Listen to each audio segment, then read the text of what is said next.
the guest who is a star of 2025 math cycle. She has matched into neurology. I did 3 neuro electives. I did a year of research in neuro. But that's insane. If you ask me where I'm from, that's a question I find very hard to answer. Did you consider yourself a very competitive student? It was never a competition thing for me. How things changed for you when you came to the US? The US also, I was like, yeah, like I've done this so many times. It's just very normal to me. Is there a culture of doing USMLE? USMLE is very very normal. In second year, I started studying for step 1 because of peer pressure. The scores are irrelevant. Yes, score part was like a real reality check. How did neurology come into picture? I was scared of neuro. So the motivation factor was kind of missing. I know a lot of my juniors are doing electives at Harvard. That's crazy.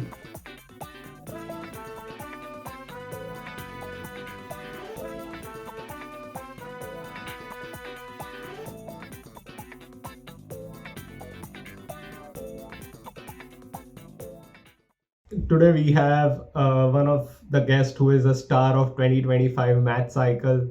She has matched into neurology and she matched into University of Alabama Yes. in Binghamton, right? Yeah. So that Birmingham. Okay. So Birmingham. So that's really nice. It's a big university program. I think that's the only university in the state. And she also spent some time on research for about a year at another university. It was in Kentucky. And we'll know her and about her journey as well, on how she moves and how she navigated through it and how she has reached here.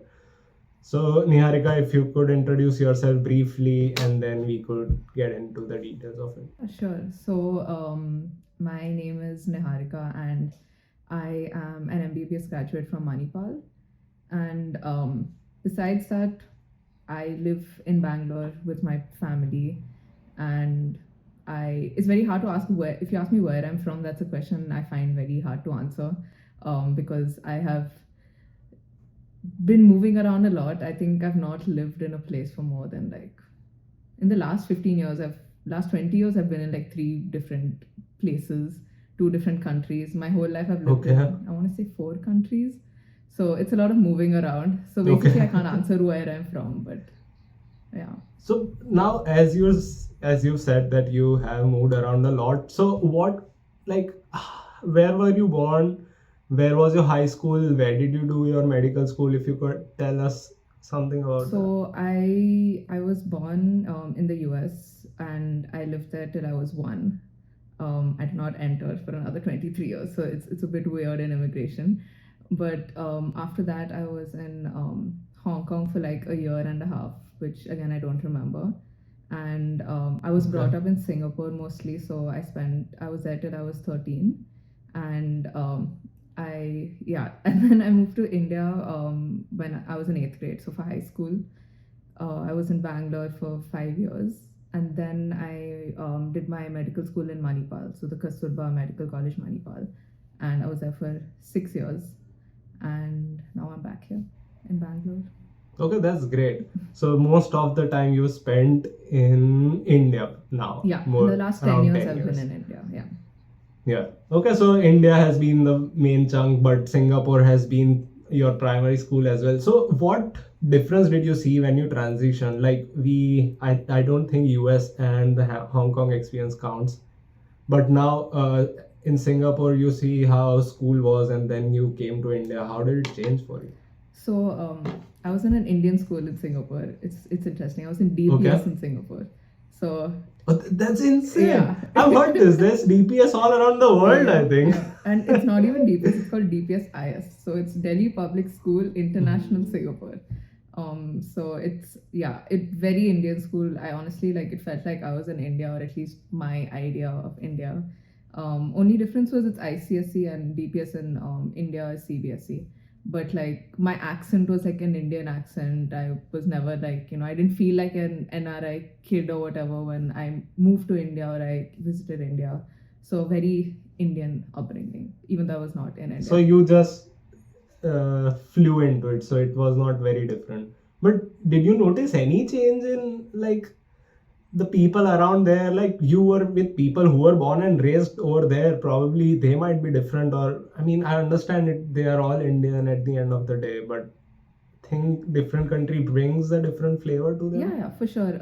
I think the competition or like the whole board exam and competitive exam things was something I did not know about at all. Like I just knew, oh, I need to write Okay. boards in 10th grade, but I had no idea about what happens after that. So that and like the whole rank thing was not like that much talked about. We just used to study and I really didn't know what happened after like 10th or 12th grade. I was like, yeah, people go to college. Like, how did they get into college? No idea. So, and then I moved to India and boom, they're like, okay, you have to write boards in 2 years. And I was like, okay, that's interesting. So, yeah, it's just very like, it's very non competitive, I would say. But did you consider yourself a very competitive student back then and now? No, that was very new to competition. When I joined medicine, everyone was like, oh my god, I need to write this, I need to score well. And I was like, yeah, I mean, score well, but like, it's fine. Like, if you don't, or like, it was never a competition thing Okay. for me.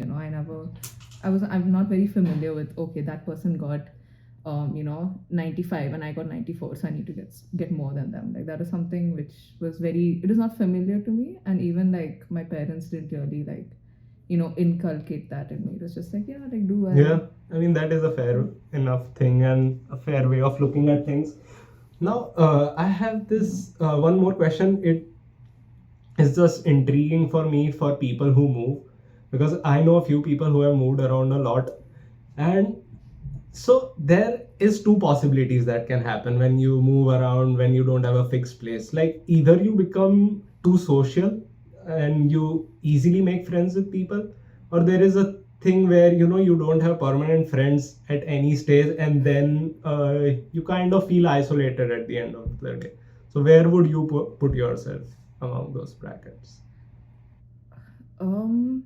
Honestly, I think I found it very easy to like move. Like I was very used to change to a point where, moving, like for example, to the US also, I was like, yeah, like I've done this so many times. It's just very normal to me. Like making friends, being in a new school, I shifted schools also twice when I was in Bangalore. So I was like, yeah, like it's fine. Like this is the next step.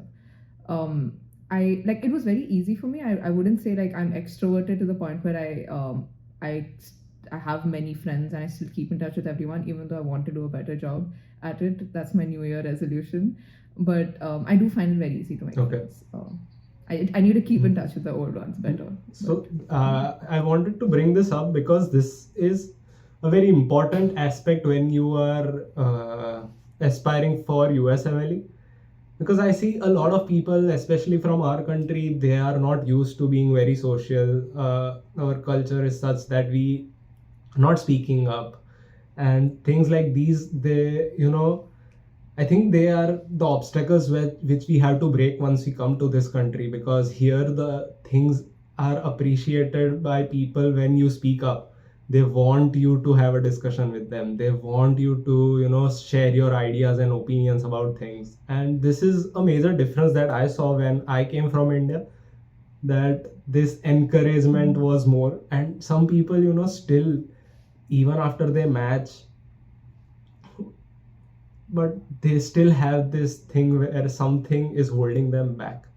And I hope that everyone breaks that barrier and crosses the bridge, because it is brighter on the other side. And I mean, you see the fruits of it, right? That as you're used to change, it was easy for you to adapt over here. I think that comes with the adaptability is the real thing that this has created for you, I think, by being at different places.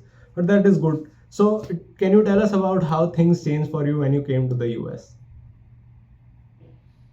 And how did it work out? So how did you find this thing, the rotation?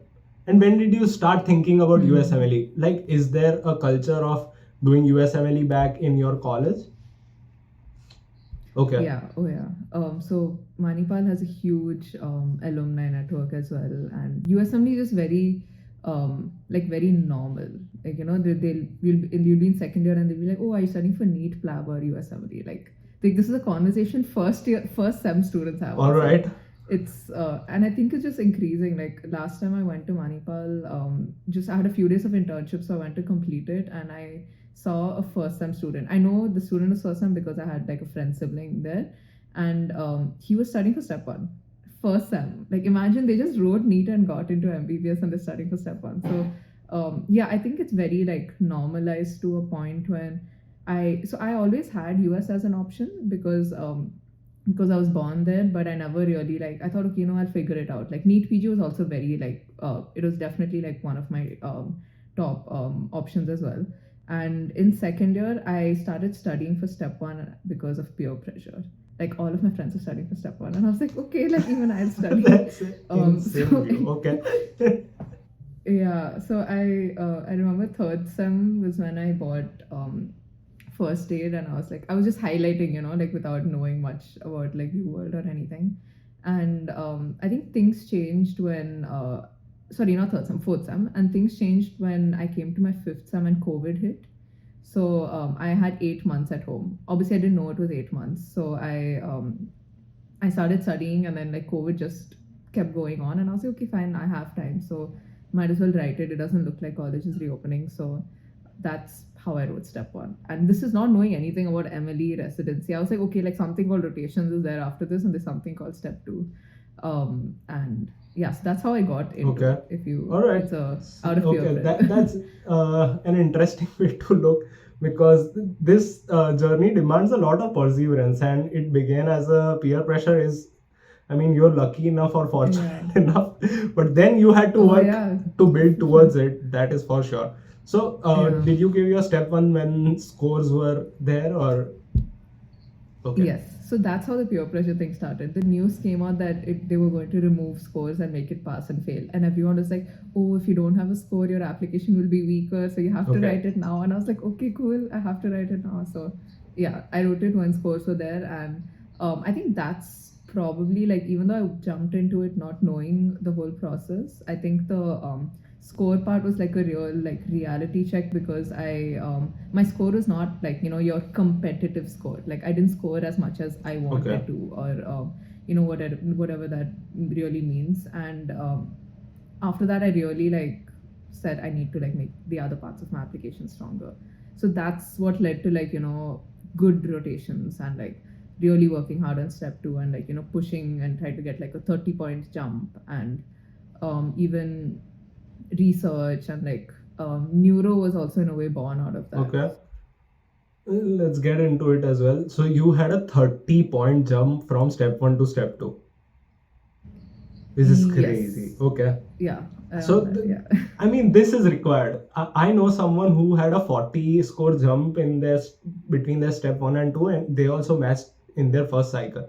I think whenever you are, bogged down by some score, I think you always have a way around in this journey. And we know a Yeah. lot of people, I'm sure you know them as well, where the scores are irrelevant at some point with the amount of work that they have done around it. And I mean, it is a huge possibility that this country offers that you can match, whereas in India, like, if your scores are not good enough, you are not getting through. Maybe if you have a lot of money, you can do it, but here there are Yeah. ways to run around that. So we'll speak about that. So how did neurology come into picture? Yeah. So like as you said, I think for me the part about USMLE I liked was it's not all dependent on one exam. When NEET PG, everything felt like it was one exam, or you take a year off. So I talked to more seniors, and they said that you need to make the other parts of your application strong. And they were like, you know what, it's just step one. It's going to become pass fail. When you apply, you're going to be applying with people who have a pass fail. So your score is just going to be there, but like that's not something they're going to use, as a metric, or things like that. So I really started looking into it. I was studying for step two also simultaneously, but I was looking at rotations and things like that. And the whole by then I had kind of eliminated surgery, and I was like, okay, I'll do IM. And Yeah. nothing against IM, but I feel like I was targeting IM because everyone was going for it, so then so the motivation factor was kind of missing. And when I really looked into it, and I liked neuro, I was scared of neuro, but that made me like it more, and work on it more, especially during step one. So, and I like the idea of, 4-year dedicated residency for this. I like the fellowship opportunities.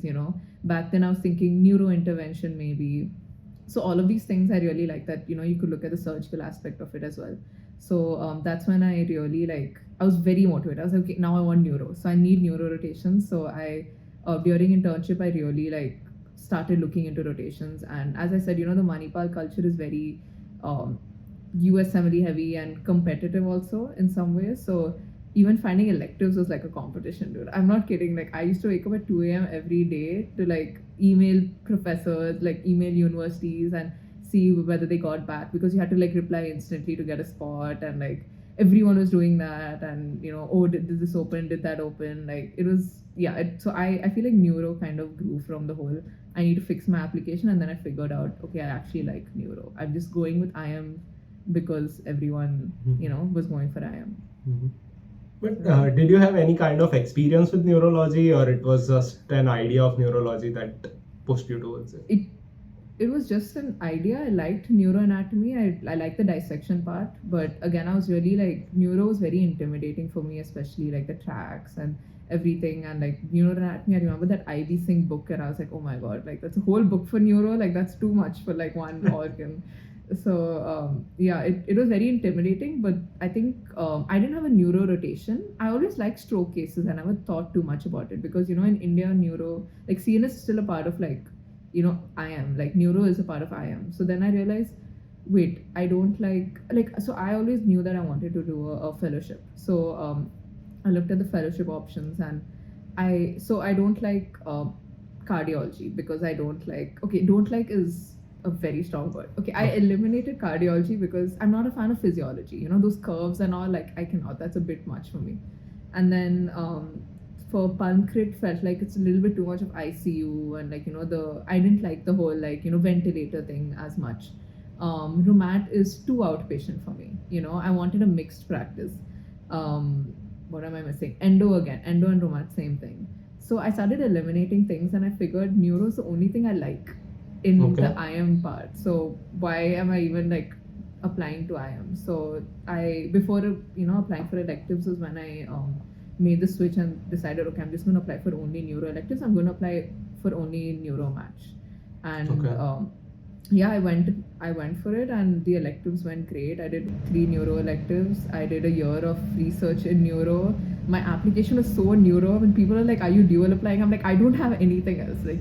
If I dual apply, IM will throw out my application because there's nothing IM in it. So yeah, that's I went hardcore neuro from internship onwards was when I final year internship was when I decided, and yeah, did not. But I think if you want to get into neuro, I think that's the only, not only neuro, but I think any specialty, if you have an application focused on that, it is going to take you seriously and consider you. Yeah. Now, but I love your perspective on this thing where you kind of eliminated things. So UWorld has 2 ways to answer questions. One is to get straight to the answer where you know the answer, or you eliminate the other answers. I think both works. So yeah. If people don't know, if people know what they don't want to do, even that can point you in the right direction. So that is a really nice way of explaining it to the people who are having a difficult time in choosing their specialty. And it is a big question, actually. A lot of people don't know what they really want, and I think when you don't know what you want, it makes you lazy and you don't work hard enough for it. As you mentioned, that the motivation factor is missing, and once one feels motivated enough, then you strive in a way where paths open up for you.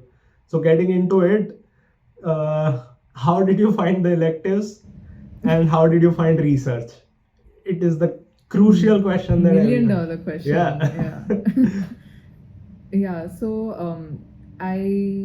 when I started internship, by then I had step 1, and I had a few research projects. So I figured, okay, it's a decent time to start applying. But I knew I wanted hands-on rotations, and you need to apply a good 6 to 8 months before, if you want electives. And I was applying in 2022, and this was 2 years post-COVID.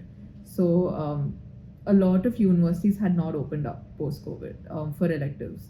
So the options were extremely limited. I think there were like 9 or 10, and I didn't know that there were only 9 or 10, right? So I was applying and like emailing like every university. I used to go to every single university website and, it's your typical, hi, my name is Niharika, I'm a fourth year medical student from India, your typical email, and emailing coordinators, and mostly like a good 80% was, we were not taking international students this year, and UAB was taking, and I applied to UAB.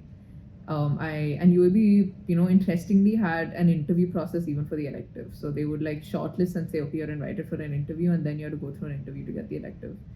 And the other two, at UAB I did outpatient neurology, and the other two rotations, one was Loyola University in Chicago, where I did stroke, and the other one was Washington University in St. Louis. So I did adult epilepsy there. So these two I applied through VSLO. My college has VSLO. Wow. So I was really lucky. But dude, you would imagine the VSLO competition is pretty high. So really? So the things that VSLO International and VSLO Local is different. Okay. A lot of people don't know that. Then they say, oh, my university doesn't have VSLO, that's why I'm not getting electives. Just because a website, let's say like, okay, I can't think of any names, but let's say University X says we take students only through VSLO, that means they're US students. If that doesn't mean that they take VSLO International. So VSLO International had only like, I think like 8-ish, or I don't remember exactly, a certain number when I applied. So I applied to all, and I ended up getting 2 through that. So WashU and Loyola was through VSLO. Okay. So yeah, the VSLO part was also like a little tricky because it's like AMC portal. So it's a little like, they have their own process. The immunization is very strictly regulated. So it took me like 2 months just to get my immunization records done, because for some reason all my titers were negative. I was like, did my parents even give me like vaccinations as a child? I was like, why is MMR coming negative? Like, this is a little concerning. Varicella is also negative. So I had to get everything done from scratch, and like the flu vaccine and your TST and everything. It's a little more strictly regulated. Like, they have their own form which you need like sign and all of that. I'm just talking about paperwork here, but yeah, that was the VSLO. Okay. So that's how I got my electives. There was no emailing professors. It was just very like standard application based. You apply through the portal, and CV, personal statement. They need LORs for that also. So it's kind of like a mini match, but not really. But what do you think? How many colleges in India have this VSLO thing going on? I'm like Manipal is really resourceful in this sense, but a lot of people, I don't think my medical college has VSLO. No, it doesn't. So how can one go into VSLO? Do you know the process about that? So I know a little bit about the process. So I know as of maybe 2 years ago, there were only 9 colleges in India which had VSLO access. Okay. So to get VSLO access, the college actually pays a fee of like a certain, it might be $800, don't quote me on this, but a certain number per year to actually keep that access. So I even heard that there was another college, students which had a very like, they do a USMLE a lot. So their college said, no, we're not paying for it. So they actually split the VSLO fees among themselves per every year. And they would like get VSLO access. Like, they would pay the college, and the college would like, get VSLO. So that's crazy. I think any college can apply to get VSLO access. And I think if someone is in, their first or second year and their college doesn't have it, and I heard VSLO stopped taking applications for a bit. I think they should like convince their admin to, go and apply for VSLO access and like split the fees among themselves. Yeah. Because it's real. You get rotations, and WashU was free. I didn't pay, and WashU is like a big university. Yeah. So even though they're not IMG friendly, like it's huge. And having that letter is very valuable.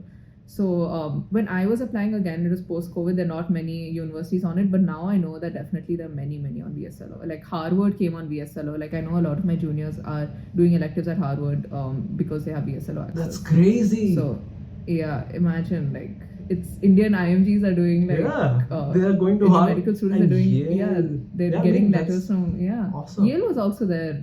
I think the year after I finished my rotation. The year after I finished my rotation, a lot of great universities came. but I was extremely lucky, that being said. So yeah, VSLO is something people should definitely try to convince their college. So yeah, I think, and it's a doable thing, and Yeah. $800 between 2-3 classes of people, and I think in a class at least 30-40 students are pursuing this journey, so it won't be a difficult job, and maybe the college agrees to pay. Who knows? Yeah. Yeah. Yeah. So this is a great thing, that instead of cold emailing, so cold emailing is one approach. VSLO, getting your convincing your college to do the VSLO is another approach, which is awesome.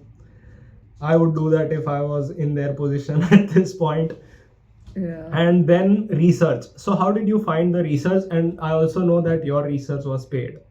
So Yes. how did you make it happen? Did you make it happen after you came to the US, or you applied for it when you were back home? Can you tell us about the process? Yeah. So when I was, I knew pretty early on. I want to say like 2023. So like my plan was to apply 2023 cycle, but I wanted to be ECFMG certified. Like things are getting competitive. I was like, I'll be certified and apply. And if I wanted to be certified, it would be like October or November. So it was a bit too risky because I mean, again, people say, oh, you'll match, but I like again, there are two ways to go about it. Either you want to match or you want to match at a particular top institution. There's no right or wrong answer. I knew that I wanted to match like well, I want to give it one shot. So I started during my electives. I started doing a little networking, and after I was done with elective, and I never talked about research during, but later on I would say, thank you so much for the letter, or thank you so much. It was great working with you. I'm also looking for research, opportunities. Can I use you as a reference, or like, do you know of anyone? I didn't ask anyone, do you know of anyone? But I usually said, like, can I use your name as a reference while applying? And that was a way I got one opportunity, which was the opportunity I ended up going with. Besides that, I was also cold emailing, and I got about 3 other interviews through that. Cold emailing meaning your typical, opening a university website, emailing like all the professors of that department, and the next day doing another university. It was like a very tedious process, but attaching CV, cover letters, and doing all of that.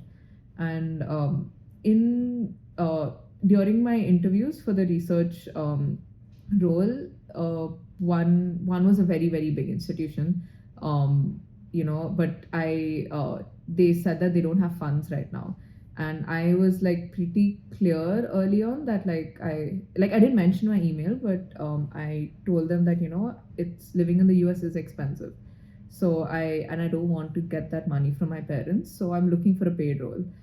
My whole thing was, if I'm getting paid, I'm doing research. If not, I'll stay in India and I'll work. This is again a personal opinion. A lot of people do unpaid, nothing against that.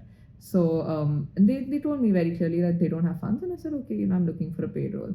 And there was this other interview again at a very very big institution, and that was more of a coordinator role where you just recruit patients for clinical trials, and I wouldn't get any publications out of it. And after talking to her, that was also paid, and she herself said, I think you should look for something which would help your application a little bit more. So that again went to the side. And there was the role which I ended up taking at University of Kentucky, which was the one I liked the most. And this was someone who I know a professor who worked in this role 10 years ago.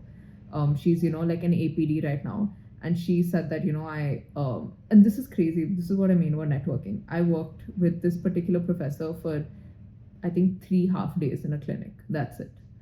And when I emailed saying, can I use your reference, I got a reply saying, I will email the person I worked with 10 years ago. Oh. And yeah, and then that professor replied saying, I like obviously asking of some questions, and then I set up a meeting with him. And the reason I went with this was because quality of work you're doing if you're spending 1 year is very important, and I knew that this would give me publications. And it worked out great. I was the lead on all of the projects I was working with.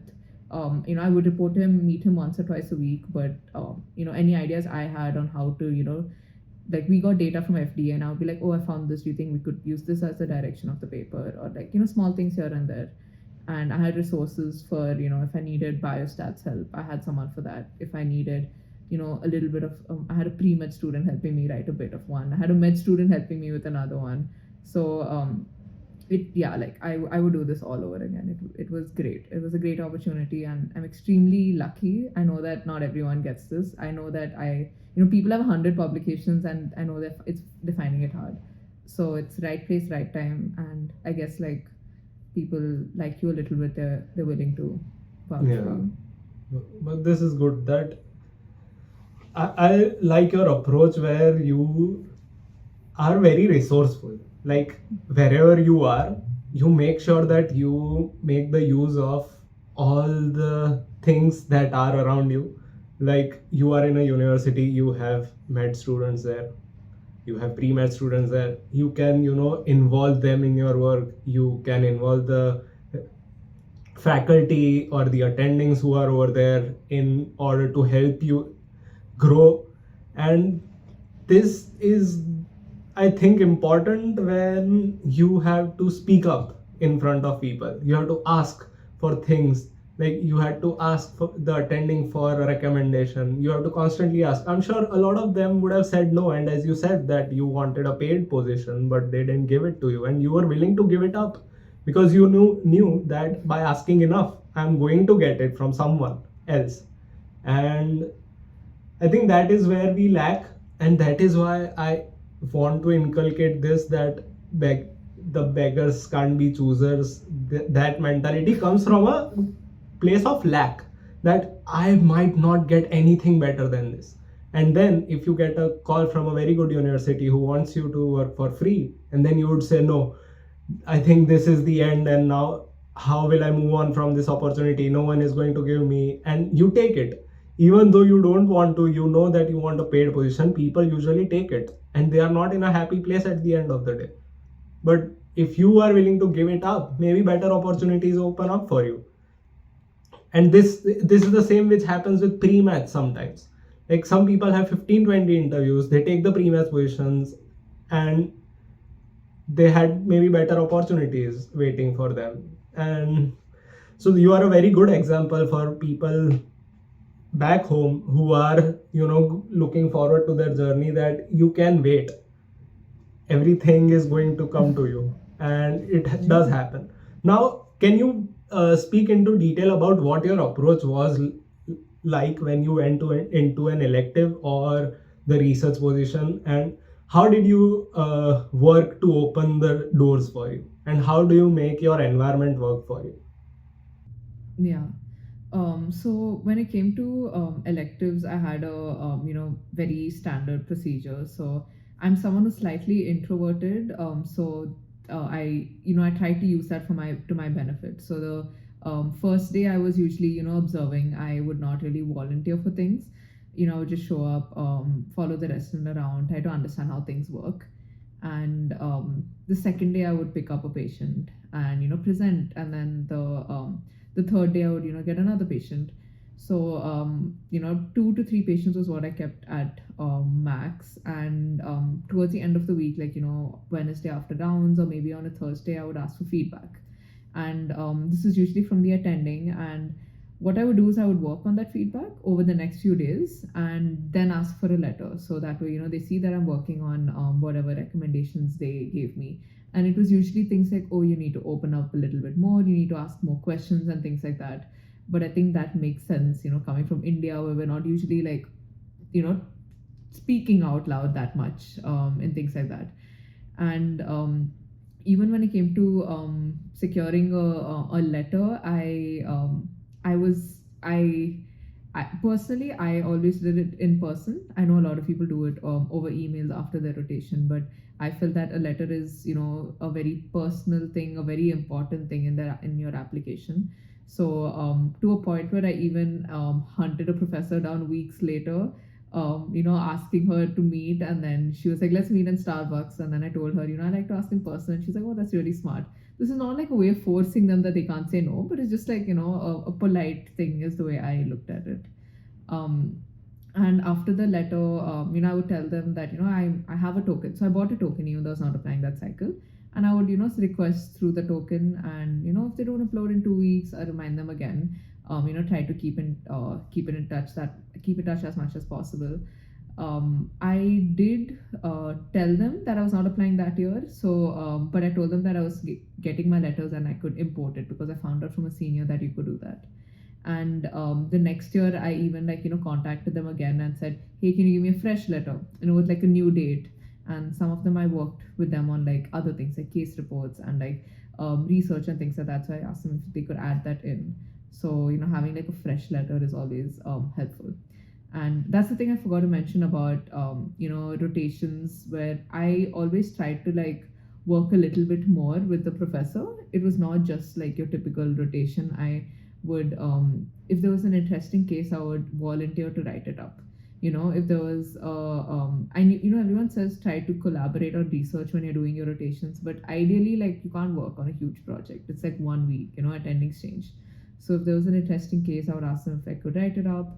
And even though it wouldn't lead to anything like publication wise most of the time, it does give you like that extra communication with the professor, which outside the whole letter and things like that. So that's insane. But this is really interesting, that how went into that place and how you saw how your environment was, and then you kind of used all those things. You kind of were observing how things are going on, and then got an idea of how you can make people and the things around you work for yourself. So that's an interesting way of looking at things, and it is really crucial that whenever you are in a rotation, I think for any individual, that you see how the energy of that place is, and then you kind of figure out what is going to work for you. You have to find your way.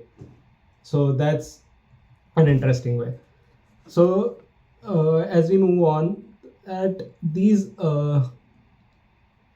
you kept in these attendings in the loop as well, and you had a communication with them for a longer period of time. Also, I remember there was something about this opportunity you got from the case reports, which you got it from another university. So how did that happen for you? Like, because you were not probably good at writing case reports initially, I think. So how was that? So I mean, what I would do is I was also in that initial stage where I wanted to learn, how to like write a paper, learn, how to do research, because I didn't know much. So I outside, during the rotation, obviously I would ask them if they have any interesting cases. But if I got the opportunity to join them in clinic, I would say, besides the rotation, is there any pending cases you have, and things like that.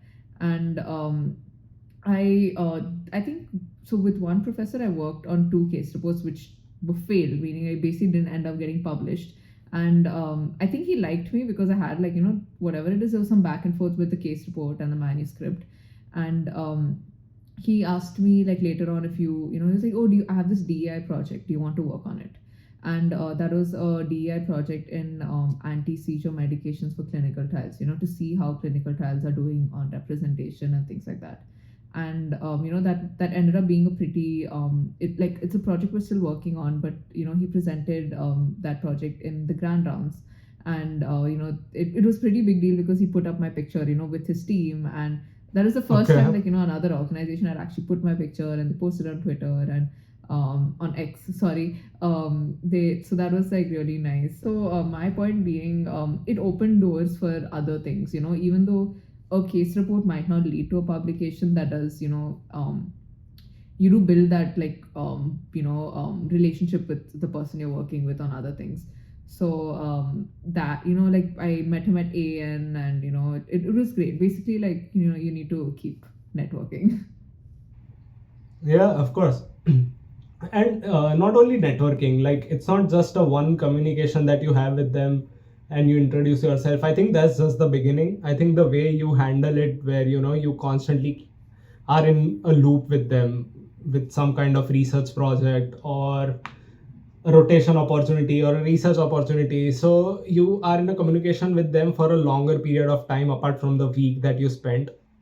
And I also remember, I think that's how you got the research as well, right? Where you were with someone only for 3.5 days, but still you managed to get a whole opportunity open up for you, which was there for a year. Exactly. And it basically fell into a place where you got a residency because of that thing.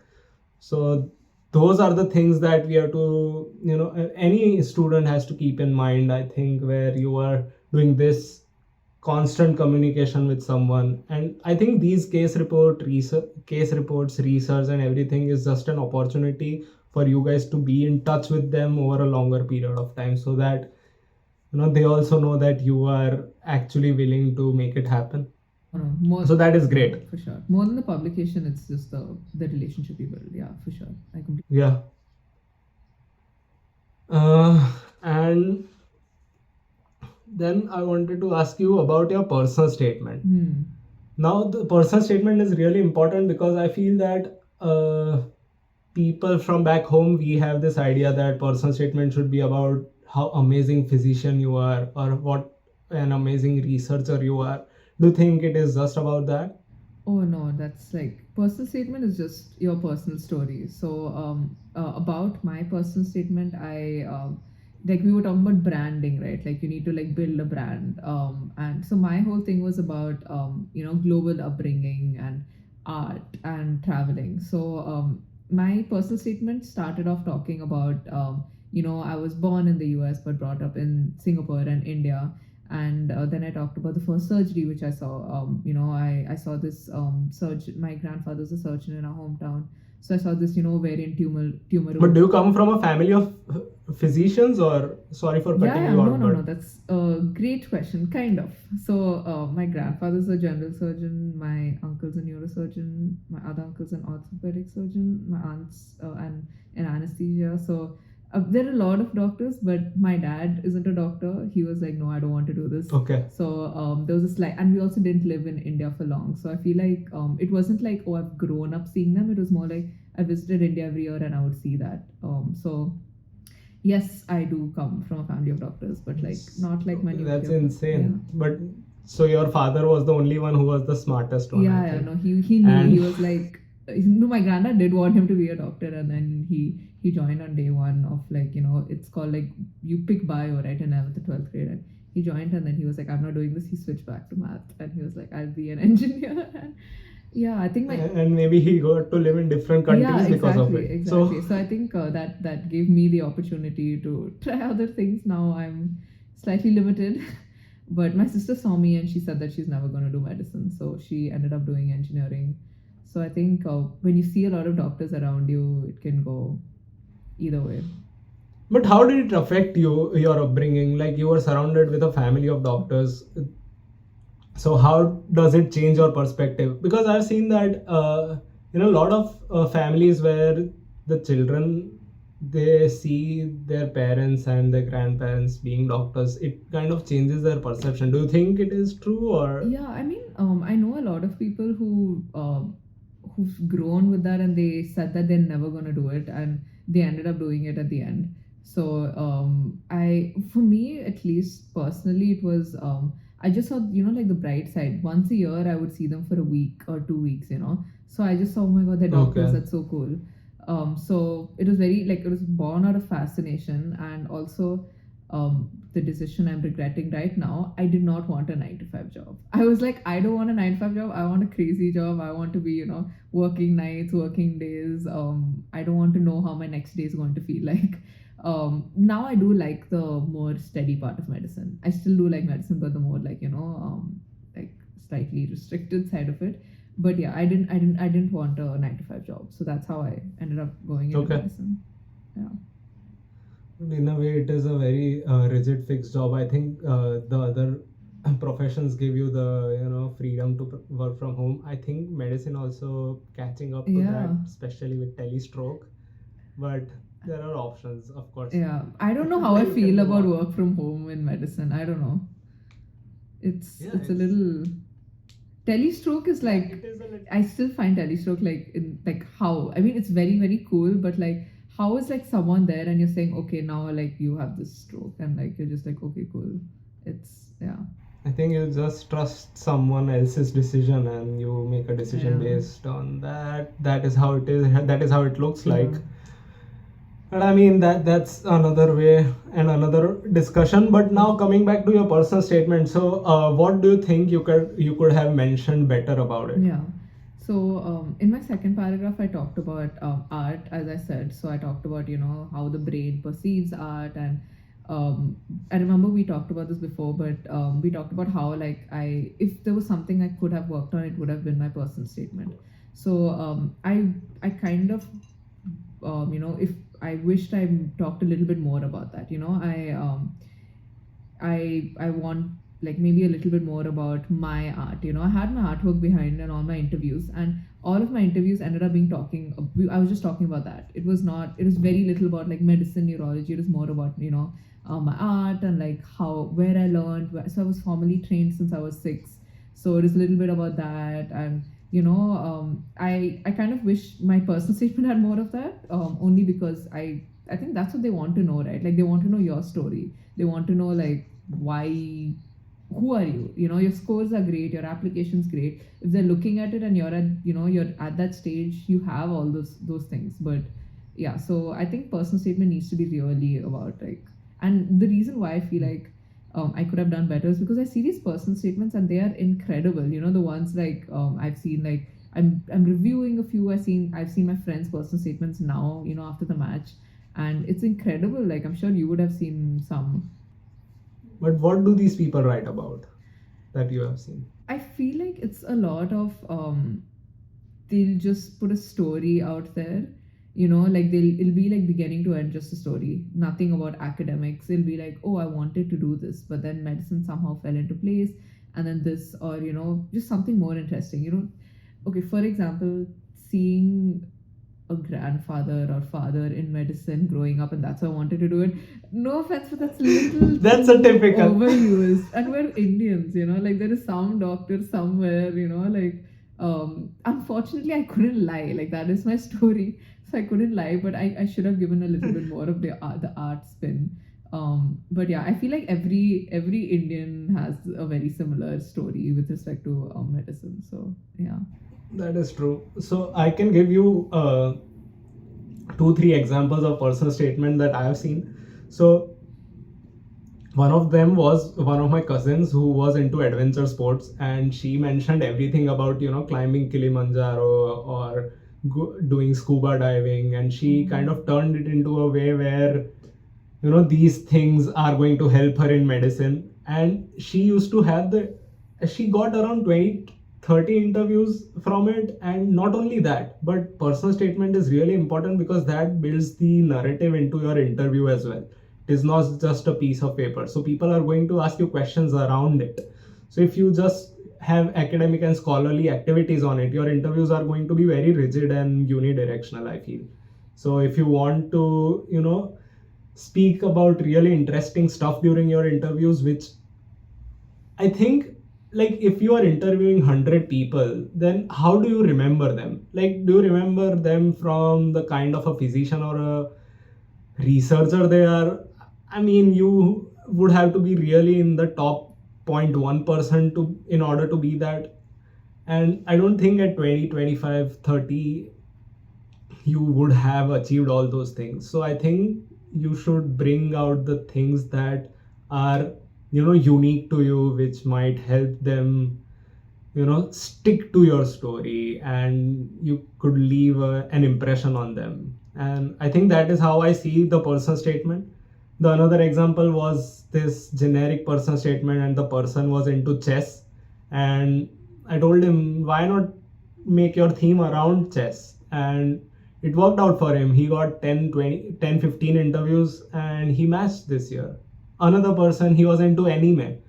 I had no idea about the anime, what he was speaking about, which shows he was watching, but he mentioned that this was his favorite character, and these are the qualities that he looks and relates to, and this is how he aspires to be. So things like those worked out for him, and he matched as well. So there are different ways of writing this personal statement, and I would say that, and it also comes from a place where you are spending more time with yourself.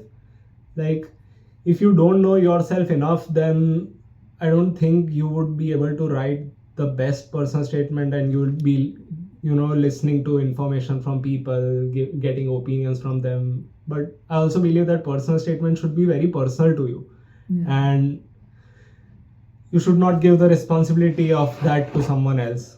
Oh yeah, for sure. Like, also there is a big perception in students back home that US is all glamour and glory. Like, you are going to the US and you are going to party hard, and everything is like a starry night. But how do you see your life in USA? Actually, how was it when you stepped in here? Oh my god. So honestly, like yeah, I definitely so I moved a year ago, right? So besides electives, a year ago, if you look at like research, and I'm really living there for a year. So I remember my friends from back in my college who were like juniors who were doing internship or things like that. Manipal is very, just to give you some context, it's a college town. It's like crazy with like Saturday nights, Sunday nights, every day. Honestly, there's no Saturday, Sunday. And they would call me on Saturday and they'd be like, "Oh, what plans for the night?" And I was like, "I'm sitting in front of my laptop writing a research paper," and I was like, "Not much, really." So I'm not saying you don't have like the fun parts, but it's not as glamorous as people think it is. That being said, I really like had a good time and have no regrets. I'm very excited to go also for my residency, but also like you're out of college, right? So I think once you're out of college, you're just like in a whole other. Yeah. That being said, yeah, it's not that glamorous. But I mean, the pros and cons to every place. The work aspect of it, I really really enjoy. It's very I was slightly introverted, so I was not someone who ever spoke, what is on my mind or things like that. And I am really getting the opportunity to speak to people. Ask me for my opinion.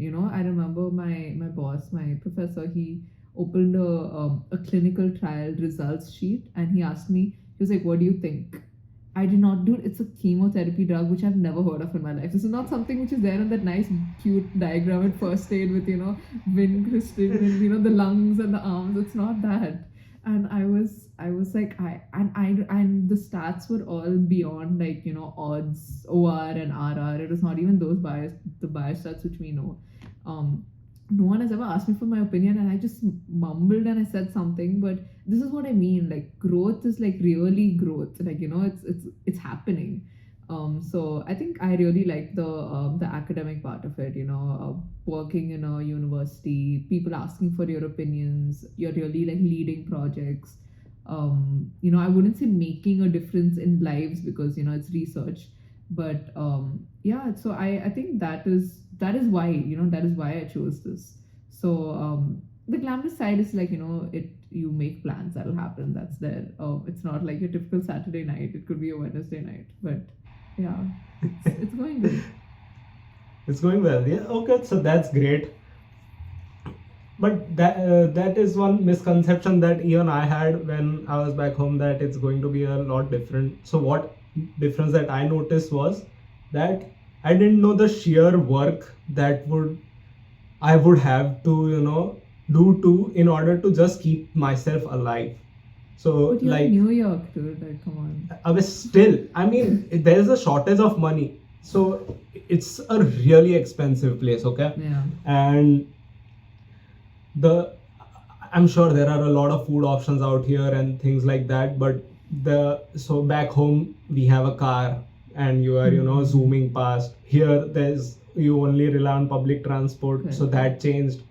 So traveling was different. Then I had to learn how to cook for myself, which I never did back home.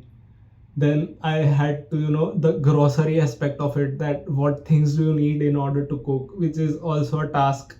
Then there is this Cleaning. clothes that you have to take care of. Yeah. You have to go to the clinic and work. If there are so many people who work in order to make money so that they can sustain their life or rents.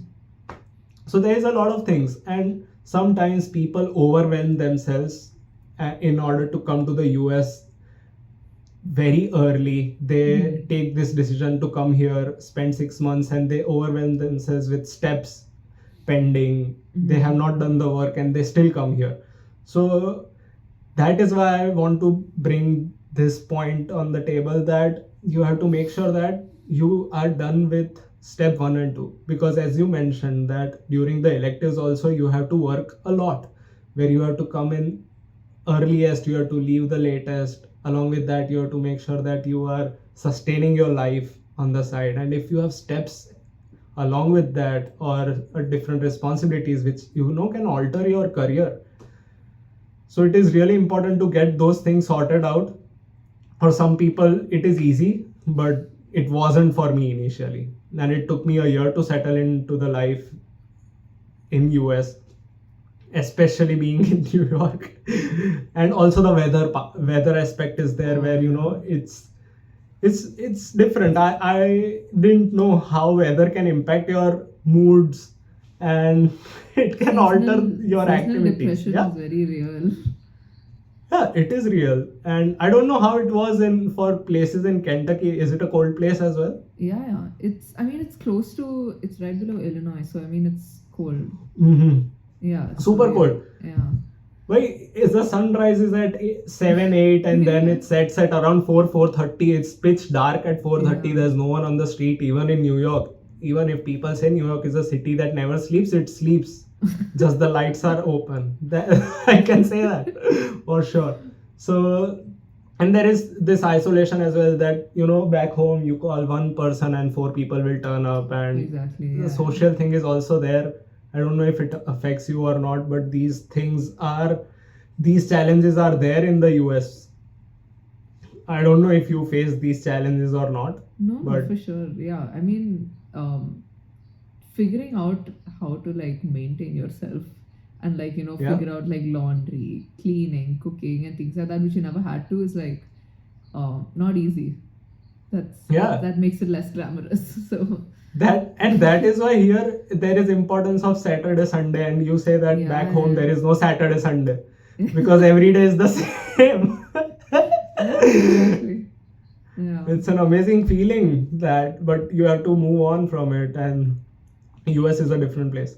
So that is one thing. And then, what do you think is the most necessary skill, or if there was only one way to succeed for USMLE, what would it be? So your seniors, good resources, LinkedIn and Twitter are huge now. I started using it during I think my end of MBBS, but I know people, I get requests for connections from first year MBBS, high school students. One of my family friends, this uncle came with his daughter, and he was like, oh, she's going to join MBBS, I want her to do USMLE. And I was like, how do you even know what USMLE is?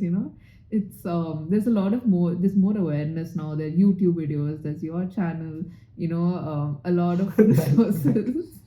So I think people should make use of the resources, and don't go in blind. Get your personal statement reviewed, try to get good letters, get advice on how to get good letters. What else?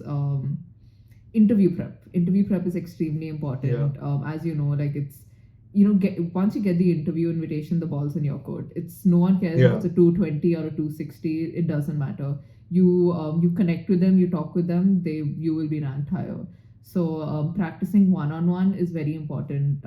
It can be anyone. It doesn't need to be the same specialty. It can be someone not even in medicine, but it's very important to listen to yourself, record yourself, watch that again, practice eye contact. I know I'm not doing eye contact with the camera right now because I'm looking at you, but during interviews I had a whole mark where I had to look at, and so that is very important. And little things like that, just don't go in blind.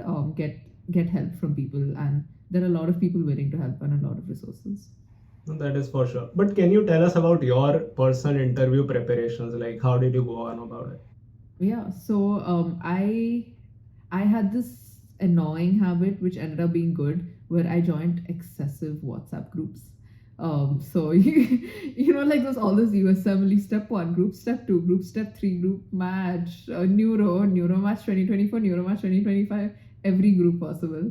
And so when it came to interview prep, they one thing I really liked about these groups were people would randomly say, hey, anyone free for a mock right now? So and I would like, if I Okay. was free, I would just reply saying yes, and I would practice like interview prep with like a full stranger. 90%, okay, 99% of the time they were applying to IM, but it doesn't matter, and a lot of the times we gave each other feedback. You don't need to take it, but it's just nice to get feedback. You can hear a different perspective. And besides that, I got a standard list of questions, and I practiced those. I had answers made, but I didn't mug it up to a point where it looked like I mugged it up. And Yeah.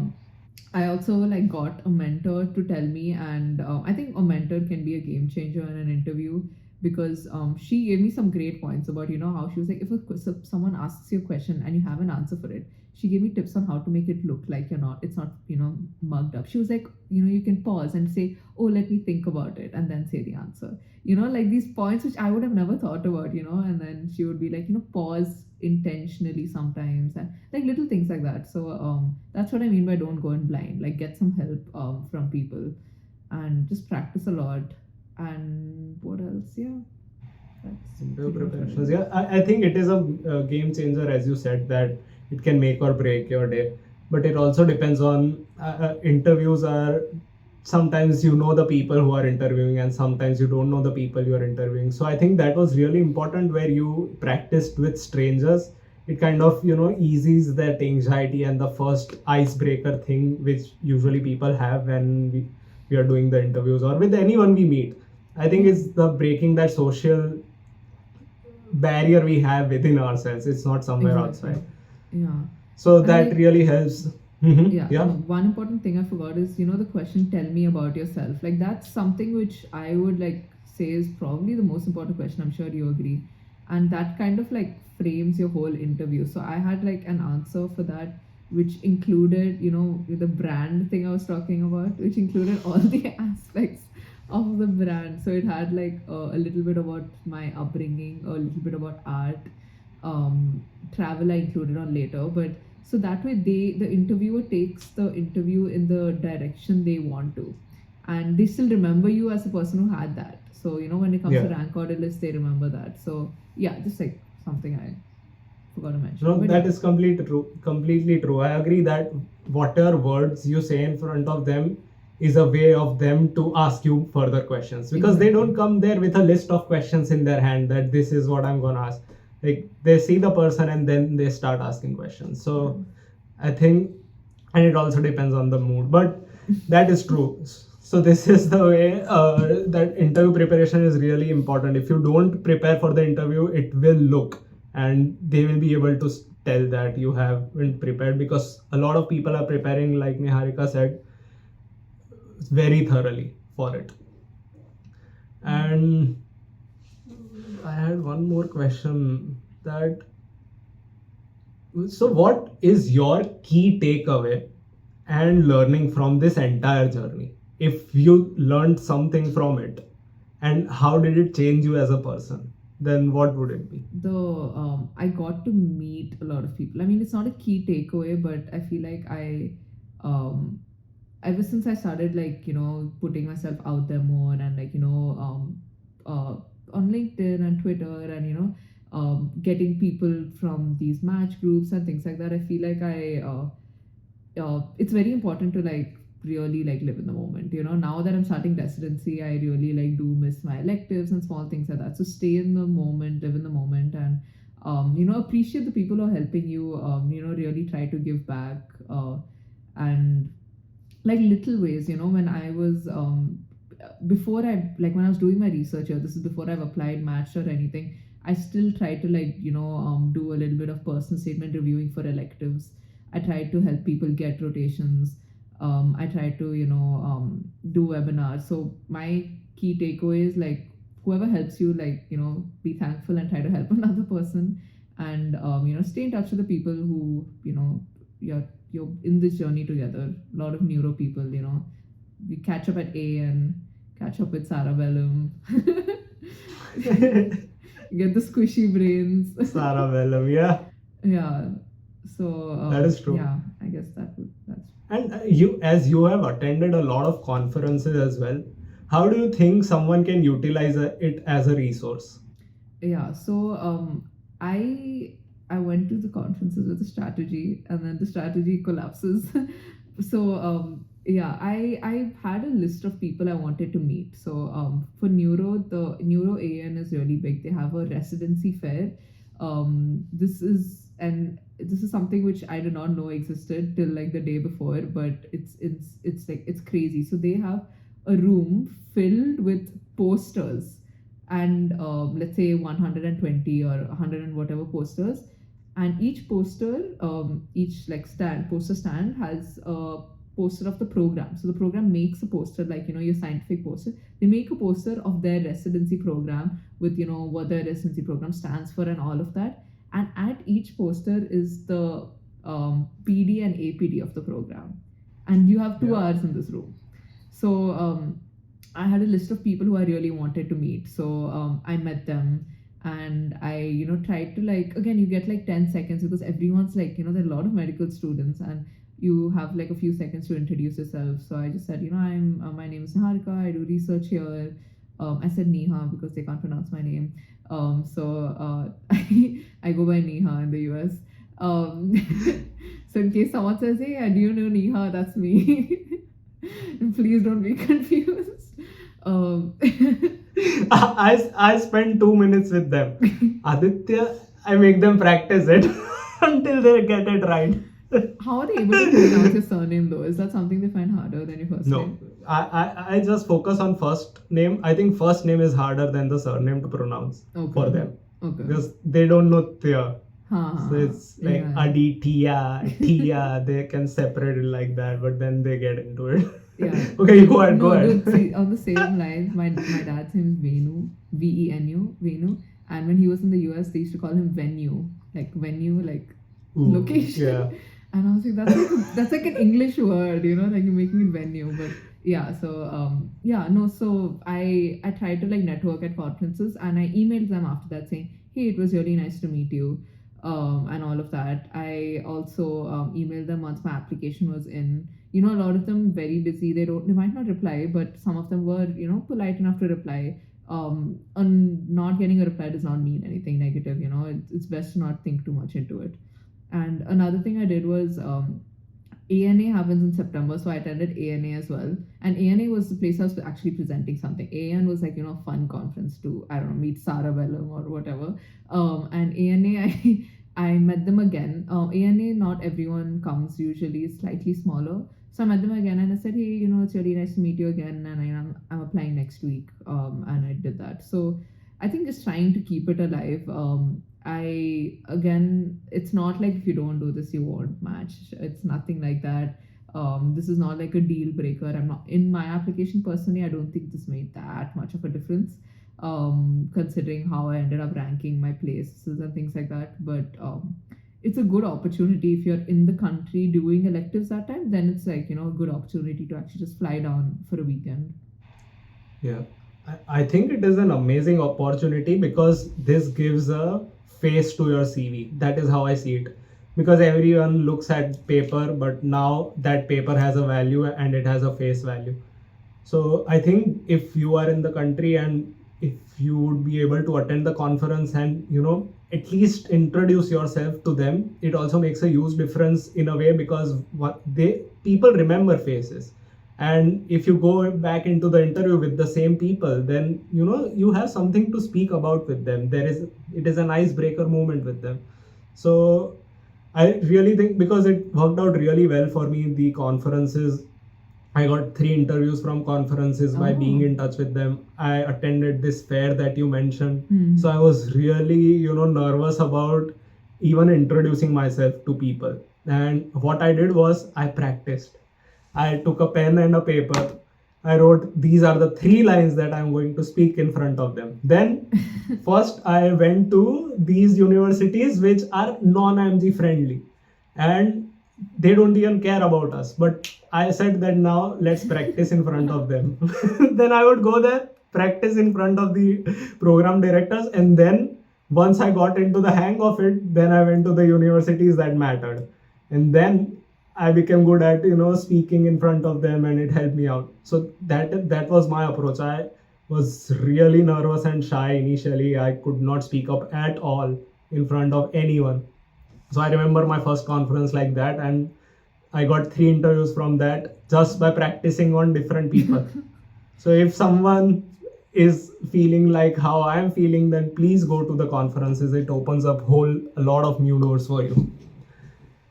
And so that is there. And now you are big on social media, on Twitter and LinkedIn. So how did you grow? And since how long have you been doing it? This is something that I also want to learn from you. That how do you, maintain that, and how do you go about it? Yeah. So I started, interestingly, it was because my sister, who's 3 years younger than me, she was like, "Don't you have a LinkedIn?" And I was like, "It's not that important in medicine or something." And this is like 2 or 3 years ago. And I was like, "No, like, our doctors don't have LinkedIn, it's not like that big a deal." And I made a LinkedIn then, and I th- I found a lot of people on LinkedIn, and I was like, okay, fine, this could be a way I can connect with them, but I didn't know what it could actually lead to because it was not as big as it is right now, at least like through what I saw of it. So I started by just posting about my elective. So I would just say after I was done with Loyola, I posted saying, I'm so happy to be done with my stroke elective. I got to learn a lot, and a picture of me with like a Loyola backdrop. And so the next elective I went and I looked for a backdrop. I was like, no, where does WashU say Washington University? And then I did the same thing, and same thing with UAB. And after that, I basically started posting professional milestones. LinkedIn, I keep it extremely professional. So I posted after I graduated, posted once. Uh, every conference with my poster. I post every time I had a publication saying, "Hey, excited to share my publication." I mean, everyone does it. It's nothing special, but I just did it not expecting anything out of it at the beginning with the link and things like that. And I started doing webinars and I posted more about that. And I think that medical students really want to connect with residents. They really want to connect with someone doing that because they'll be like, oh, this person did a rotation here. I want to connect and see what other things they're doing. So that's when I realized people really like want to know, like reaching out, trying to network. That's what they were doing. So that's kind of how LinkedIn started growing. Twitter was mainly because like neuro Twitter is huge. I'm sure other like specialities too, but all the PDs are on Twitter and they're posting on Twitter actively. They're very very active, and some of them post like really like nice cases. Some of them post like fun stuff. Twitter is a little bit more fun. So Twitter, honestly, I post anything. Like I one day posted like, oh, best boba flavor ever, like during my WashU elective because I went and I drank boba that day. So Twitter is a little bit more fun that way.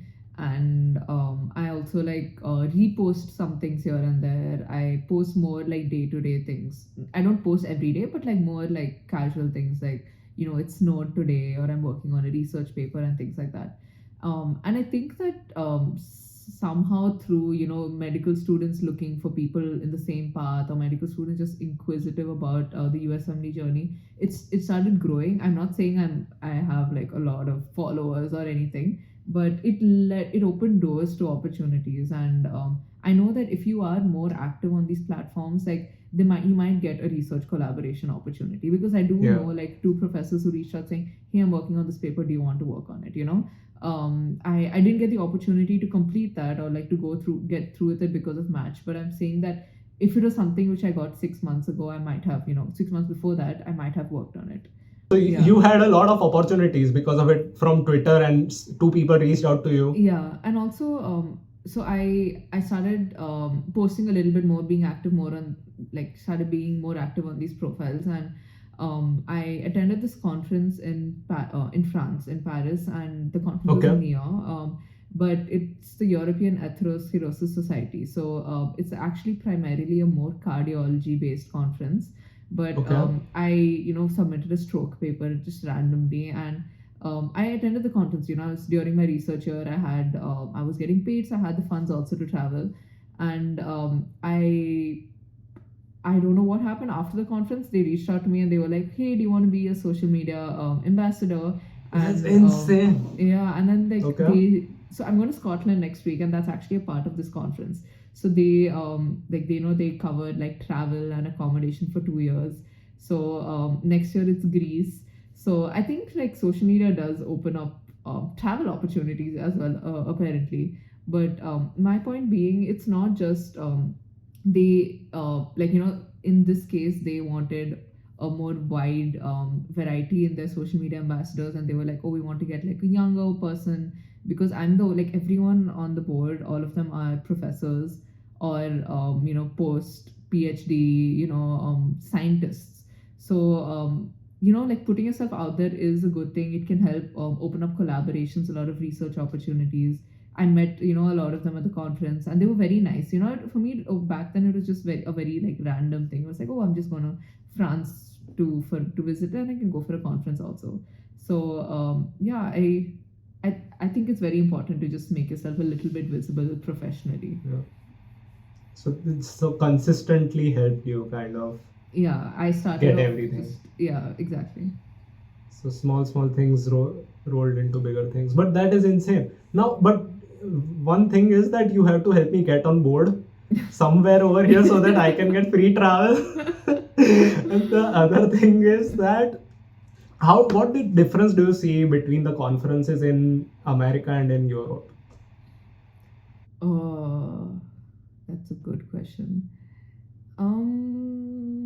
Not much. I feel like so I've attended conferences in India. So India versus like US and Europe, like huge difference, Okay, I so feel like, what is different? okay, so one thing is I'm sure you've seen like in AN, like the whole branding of it is like very, very big, like they start with the social media, they're promoting it, registrations. And in India, it seems more like a CME credit, revolving thing. Like, people do it because they need that amount of credit. And it's like a more necessary thing. In US, it seems like AN is something people like enjoy more, There's a lot of like wellness event. I heard this year they had like pickleball, and they got like puppies for people to play with. Yeah. I felt really bad that I missed out. But, you missed out? You didn't? I You didn't weren't go, there? and I had some abstract. Dude, I was in India, like I finished my research year in Feb. Plan was to be in India for 3 months. So, did you get to chance? Yeah. Did you go? Yeah, I went there. Oh, It was really fun. wow. And San Diego, Yeah, it was exactly. so pretty. Yeah. There was no single cloud in the sky. It was just the sun and you. Yeah. It And was coming from amazing. New York, I'm sure you're appreciating the Yeah, sun of it appreciate more. the weather. 100%.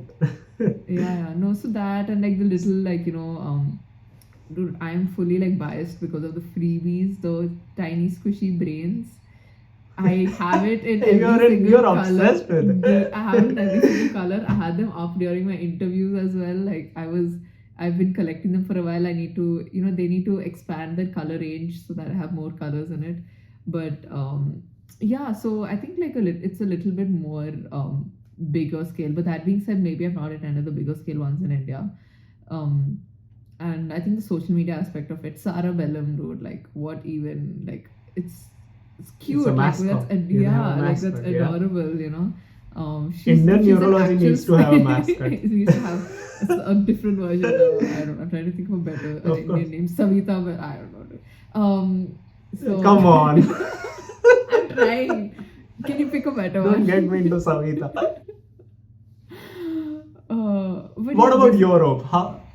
Yeah, so they are I feel like they're very multicultural because they are more a lot of people come for it. Like, it's very, very like different languages. Like they are very language friendly. Like I remember for the social media page, they were saying that everyone should, say what is the meaning of networking in their own language, and they wanted to like make a video about it. And so I feel like because there's so many languages and diversity in Europe with like countries and things like that, that's one thing I've noticed. But honestly, it's very similar to US. It's similar. It's just very different US. from India. Yeah.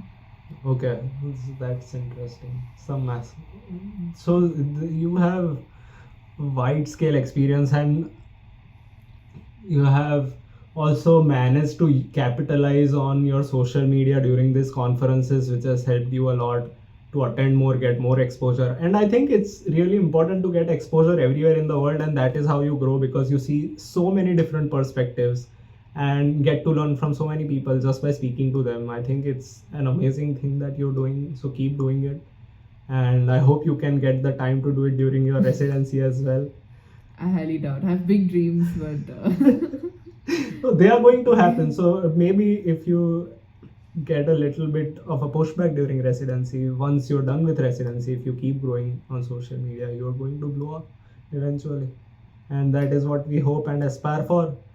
And this is great. I got to learn a lot from you about this social media thing. I think I am really poor at managing that, and but this is something that I really enjoy, to speak to people and get their perspective and their stories.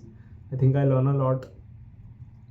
This is great, and thank you so much for doing this, Niharika. It was a pleasure to speak to you.